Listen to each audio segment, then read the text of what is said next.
جاهز. كابتن مصطفى نجم، تقدم ملحوظ في نادي نجمة سينا بعد توليك القيادة وفوز على أجا في تاني لقاء مع نجمة سينا. بصراحة الفوز جه متأخر.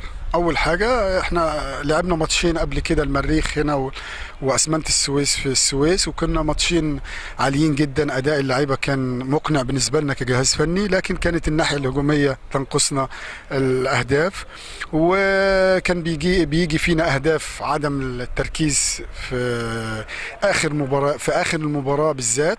لكن قدروا اللعيبة الحمد لله النهاردة، رغم ان احنا ضيعنا أهداف كتيرة الشوط الأول، كان ممكن يعني نحسم اللقاء من الشوط الاول. الهدف جه متاخر، عشان كده كان لي فرحه. لكن انا بقول انه مبروك لنادي نجمة سينا، جماهير ومجلس اداره وجهاز فني ولاعبين مخلصين، وهارد لك لنادي اجا.